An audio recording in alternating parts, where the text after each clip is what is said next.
کہ وہ تو اپنی خواہش ابھی پوری کرنا چاہتی، اس کا نشہ بھی نہیں اترا. کہا ہی راودتنی عن نفسی، بھائی میں نے کچھ نہیں کیا، اس نے مجھے بہکایا ہے. تو وہاں ایک بچے نے گواہی دی، شہد شاہد من اہلہا، کرتا دیکھ لو، ان کان قمیصہ قد من قبل فصدقت وهو من الكاذبین وان کان قمیصہ قد من دبر فکذبت وهو من الصادقین فلما رأى قمیصہ قد من دبر قال انه من کیدکن ان کیدکن عظیم یوسف اعرض عن هذا واستغفری لذنبک انک کنت من الخاطئین. کیا خوبصورت قرآن نقشہ کھولتا، وہ بھی مصر کا حسن، ایسے ٹھاٹھے مارتی ہوئی جوانی، اور ادھر نبی ابن نبی ابن نبی ابن نبی، ادھر بھی کمال ہے.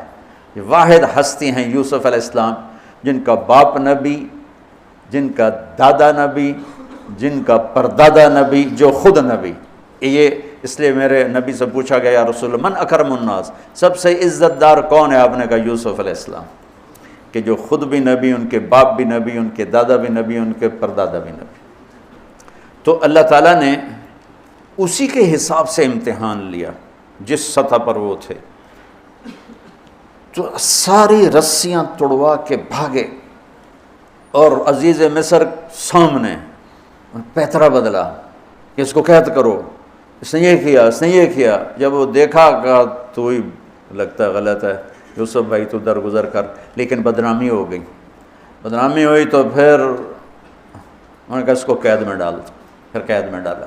اس کے بیچ میں یہ واقعہ ہے کہ لنسوۃ فی المدینۃ امرأۃ العزیز تراود فتاها عن نفسی قد شغفها حبا انا لنراها فی ضلال مبین.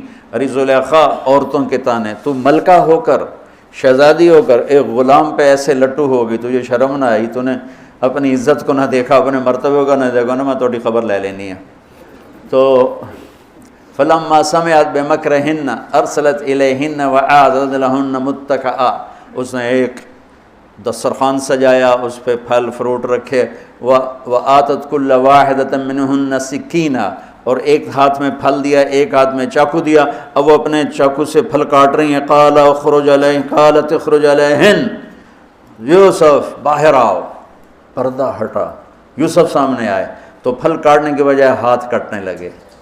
فلما رأینہ اکبرنہ، آنکھیں یوں پھٹ کے دیکھ رہی، یوسف پہ لگی ہوئی ہیں، سب کی یوں آنکھیں لگی ہوئی ہیں، اور یہ چھری جو ہاتھ میں ہے وہ پھل کی بجائے وہ انگلیوں کو کاٹ رہی، اور اس سے خون گر رہا ہے، اور انہیں خبر نہیں لگ رہی. قطعن ایدیہن وقلن حاشا للہ ما ھذا بشرا ان ھذا الا ملک کریم. یہ انسان نہیں، کوئی دیوتا ہے. ملک کا ترجمہ فرشتہ نہیں، فرشتوں کو تو جانتے نہیں تھے. دیوتا، یہ کوئی دیوتا ہے. تو ان کو یاد ہی نہیں رہا کہ ہمارے ہاتھ کٹ رہے ہیں، احساس ہی نہیں ہوا ہمارے ہاتھ کٹ رہے ہیں یا پھل کٹ رہے ہیں. قالت ذلکن الذی لمتننی فیہ، دیکھ لیا جے، تمہیں پتہ بھی نہیں چلا تم ہاتھ کاٹ رہی ہو، یہ ہے جس نے مجھے پاگل بنایا ہوا ہے. وَلَئِن لَّمْ يَفْعَلْ مَا آمَرُهُ لَيُسْجَنَنَّ وَلَيَكُونَنَّ مِنَ الصَّاغِرِينَ. یا یہ میری بات مانے گا یا یہ ذلیل ہوگا، یہ قید میں جائے گا. قال رب السجن احب الی مما یدعوننی الیہ، اے اللہ تو مجھے ان کے شر سے بچا. آپ نے فرمایا ترکت بعدی فتنۃ الرجال اضر من النساء، میں نے مردوں پر سب سے بڑا فتنہ اپنے بعد جو چھوڑ کے جا رہا ہوں عورت. عورت سے مراد غلط عورت. رابعہ بصری بھی عورت ہیں، شعوانہ بھی عورت ہیں، شیخ عبد القادر جیلانی کی ماں بھی عورت ہیں، جنید بغدادی کی ماں بھی عورت. النساء میں اشارہ ہے غلط عورت، غلط عورت، بد کردار عورت، بد چلن عورت. یہ سب سے بڑا فتنہ ہے. بڑوں بڑوں کے پاؤں سے زمین نکل جاتی ہے سوائے اس کے جس کی اللہ اپنے فضل سے حفاظت فرمائے. یوسف علیہ السلام جیل میں چلے گئے. اللہ تعالیٰ نے ایک خواب کے ذریعے سے باہر نکالا. میں مختصر کر رہا ہوں، ایک خواب کے ذریعے سے باہر نکالا، اور عزیز مصر نے آپ کو گورنر بنایا، وزیر خزانہ بنایا. وجاء اخوۃ یوسف فدخلوا علیہ وہم لہ منکرون فعرفہم وہم لہ منکرون. یوسف علیہ السلام، میں نے یہ اس طرح رہتے تھے، اس طرح اپنے چہرے پہ نقاب رکھتے تھے کہ کوئی ان کی وجہ سے فتنے میں نہ پڑ جائے، تو اس طرح نقاب رکھتے تھے۔ تو وہ تو نقاب میں تھے، تو بھائی آئے تو نہ انہوں نے پہچانا، نہ ان کو خیال تھا کہ یہ یوسف بیٹھا ہوا ہے، انہوں نے تو غلام بنا کے کہیں گل سڑ گیا ہوگا۔ انہوں نے کہا بھائی کو لے کر آنا ورنہ تمہیں غلہ نہیں دوں گا۔ بھائی آئے، آخری جگہ پہنچتے ہیں، دوبارہ جب وہ غلہ لینے آئے، بنیامین کو انہوں نے روک لیا تھا، دوبارہ جب وہ غلہ لینے آئے تو یعقوب علیہ السلام کو بھائیوں نے بتایا کہ یوسف عزیز مصر نے روک لیا ہے بنیامین کو۔ تو یعقوب علیہ السلام کو 40 سال ہو گئے تھے روتے ہوئے۔ یعقوب علیہ السلام بطور باپ کیسے ہائی لائٹ ہوئے؟ وَجَاءُوا عَلَىٰ قَمِيصِهِ بِدَمٍ كَذِبٍ قَالَ بَلْ سَوَّلَتْ لَكُمْ أَنفُسُكُمْ أَمْرًا فَصَبْرٌ جَمِيلٌ وَاللَّهُ الْمُسْتَعَانُ عَلَىٰ مَا تَصِفُونَ۔ کرتا لے کر آئے، خون لگا ہوا لیکن پھٹا ہوا نہیں۔ تو یعقوب علیہ السلام نے فرمایا بھیڑیا بڑا سیانا ہے، چولا لا کے میرے پتر نو کھا دس کرتا اتار کے میرے بیٹے کو کھایا، کہ کرتا کہیں سے پھٹا نہیں اور یوسف کھایا گیا، یہ سب تمہارا مکر و فریب ہے۔ لیکن فصبر جمیل کا کیا مطلب ہے کہ بچوں تم نے بڑا ظلم کیا ہے لیکن میری زبان سے کبھی طعنہ نہیں سنو گے، میرا صبر رہے گا، موت تک رہے گا، تمہیں کبھی برا بھلا نہیں کہوں گا۔ اور اتنی نافرمان اولاد کو گلے سے لگا کے رکھا، سینے سے لگا کے رکھا۔ اس محبت نے ان کو بھی توبہ پہ آ کے کھڑا کیا۔ اگر وہ آج کل کے والدین گھر سے نکل جاؤ، آگ کر دو، اولاد اور ماں باپ میں رسہ کشی ہے اور لڑائی ہے اور جھگڑا ہے اور نفرت ہے، نہ وہ ضد چھوڑتا ہے نہ وہ ضد چھوڑتا ہے۔ ماں باپ کو ضد چھوڑنی چاہیے، بچے نادان ہوتے ہیں، عقل کے کچے ہوتے ہیں، تجربہ ہوتا نہیں ہے، ان کے اوپر اگر ہم مسلط ہو کر اپنی ضدوں پر ان کو جھکائیں گے تو وہ ٹوٹ جائیں گے، وہ بکھر جائیں گے، وہ ہم سے متنفر ہو جائیں گے۔ میں قربان جاؤں، والدین کو یعقوب علیہ السلام کی مثال سامنے رکھنی چاہیے کہ نافرمان اولاد کو گلے سے لگا کے رکھا اور کہیں بھی طعنہ نہیں دیا کہ تم نے میرے بیٹے کو مجھ سے جدا کر دیا۔ فصبر جمیل، صبر کے ساتھ، صبر کے ساتھ۔ یہ آج کے ماحول میں یعقوب والی صفت اگر باپ میں ہوگی تو کوئی اولاد ضائع نہیں ہوگی، لیکن باپ ہی جب مقابلہ کر لیتا ہے، ضد پہ آ جاتا ہے تو اپنے ہاتھوں سے اپنی اولاد کو دفن کر دیتا ہے تابوت میں۔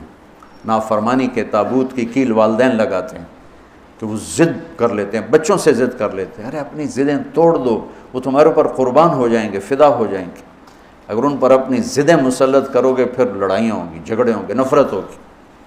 تو یعقوب علیہ السلام بطور باپ انتہائی ہائی لائٹ ہوئے ہیں، انتہائی، کہ کس طرح اتنا بڑا جرم کرنے والی اولاد کو بھی گھر میں بٹھا کے کٹھے کھانا کھا رہے ہیں، کٹھے اٹھ، 40 سال سے یہ سلسلہ چل رہا ہے اور روتے روتے آنکھیں چلی گئی ہیں۔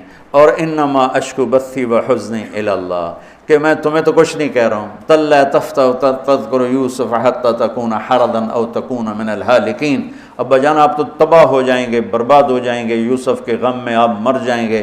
کہا میں تم سے تو کبھی کچھ نہیں کہا، تمہیں کبھی کوئی طعنہ دیا؟ انما اشکو بثی وحزنی الی اللہ، اللہ کے سامنے روتا ہوں، تمہیں تو کبھی کچھ نہیں کہا۔ یہ بطور باپ، تم بھی بہت سے شادی شدہ ہو، تمہارے بچے چھوٹے چھوٹے ہو چکے ہیں، تم جو مولوی ہوتے ہو بہت جلدی بچے کو جنید بغدادی بنانا چاہتے ہو، پیدا ہوتے ہی سر پہ ٹوپی، دودھ پیتا بچہ سر پہ ٹوپی۔ یعقوب علیہ السلام کو پڑھو تاکہ تمہیں پتہ چلے کہ بچوں کو دین پہ کیسے لانا ہے۔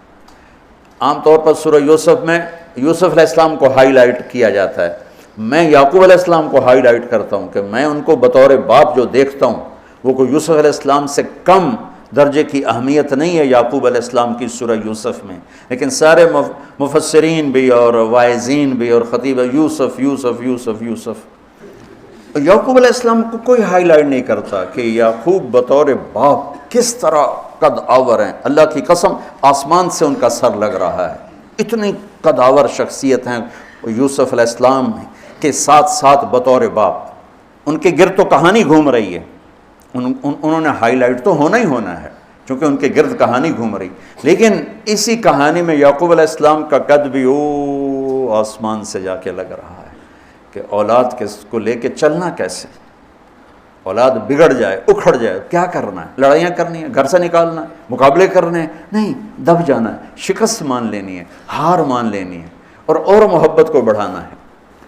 محبت ایک ایسا جادو ہے جو سر چڑھ کے بولتا ہے اور ایک نہ ایک دن واپس لے کر آتا ہے۔ لیکن مقابلے، بیوی سے مقابلہ، بچوں سے مقابلہ، بھائیوں سے مقابلے نے تو ہماری زندگی تلخ اور تباہ اور سیاہ کر کے رکھ دی۔ یعقوب علیہ السلام نے خط لکھا وزیر خزانہ، ان کے پتہ آگے یوسف ہے کہ ہم انبیاء کی اولاد ہیں، ہم چور نہیں ہیں اور بڑے امتحان سے گزر رہے ہیں۔ میرے دادا کو آگ میں ڈالا گیا، میرے باپ کو چھری کے نیچے سے نکالا گیا۔ حضرت اسماعیل کو باپ کا لقب دیا کہ عربی میں چاچا کو بھی باپ کہہ سکتے ہیں نا، تو میرے باپ کو چھری کے نیچے سے نکالا گیا، میرے بیٹے کو مجھ سے چھینا گیا، 40 برس گزر گیا، اس کی یاد میں میں اندھا ہو گیا، اب تو نے میرا سہارا اس کو روک لیا ہے، برائے مہربانی آزاد کر دو۔ اچھا، یعقوب علیہ السلام بھی نبی ہیں، یوسف بھی نبی ہیں۔ یوسف ایک ہفتے کی مسافت پر مصر میں ہیں، لیکن اللہ کی طرف سے اجازت نہیں ملی ہوگی اپنے آپ بتانے کی، ورنہ تو وزیر خزانہ بنتے ہی کسی کو بھیج دیتے، جاؤ بھائی میرے ابا کو بتاؤ۔ ادھر بھی خاموشی ہے، ادھر بھی خاموشی ہے۔ جب یہ خط پڑھا یوسف علیہ السلام نے تو رو پڑے اور اللہ سے دعا کی، یا اللہ مجھے اپنے آپ کو ظاہر کرنے دیا۔ تو اللہ نے کہا ٹھیک ہے، ظاہر کر دو اپنے آپ۔ تو اب بھائیوں کو بلایا۔ اچھا، بیچ میں ایک وہ خواب کی بات میں ایک بات ابھی یاد آئی، وہ کہہ دوں۔ یوسف علیہ السلام بے